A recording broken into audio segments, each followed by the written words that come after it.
For the past several years, Randall dedicated his time and energy to helping cats.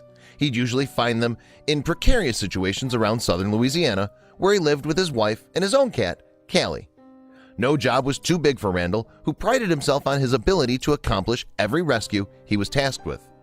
Then one afternoon, he received a message from a local animal shelter about a stranded cat, and it'd be unlike any rescue mission he'd attempted before.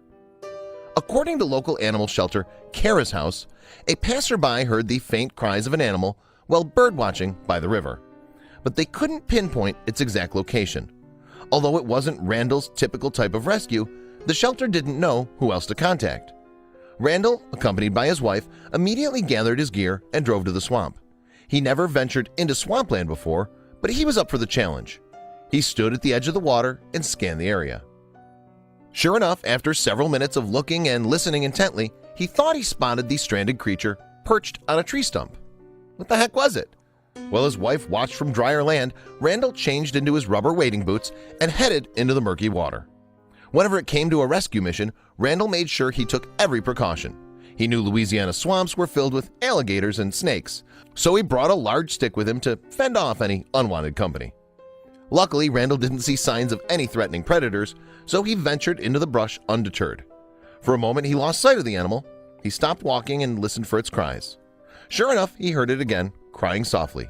He quickly spotted it on a trunk directly ahead. It would take Randall a few minutes to maneuver his way over, but he knew the creature, whatever it was, would be safe.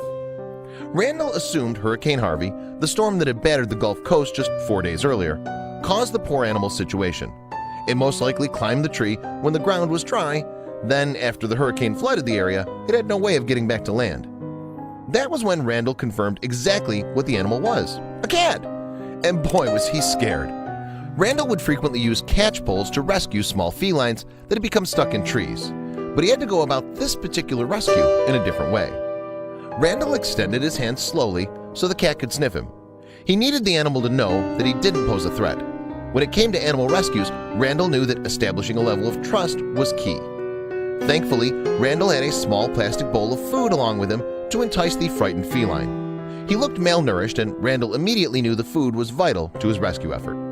It was no surprise that the cat was suspicious of everything happening. Still, in Randall's experience, no matter where an animal was stuck, whether it was in a swamp or high in a tree, food was always the best tactic to earn trust.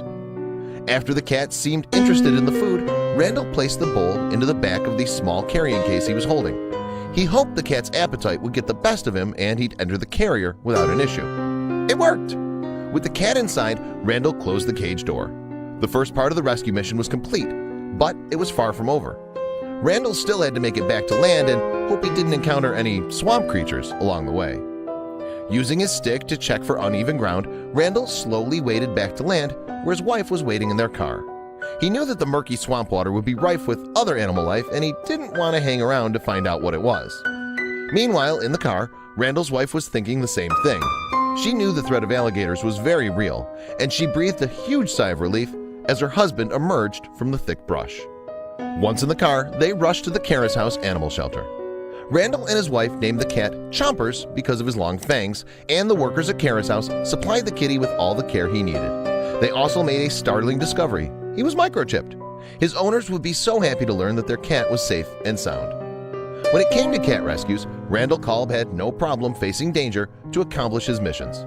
He was fortunate that an alligator wasn't in the midst during Chompers' rescue, or else things may have ended differently for the cat rescue guy. Chompers sure was lucky that Randall knew what to do to get him out of that swamp.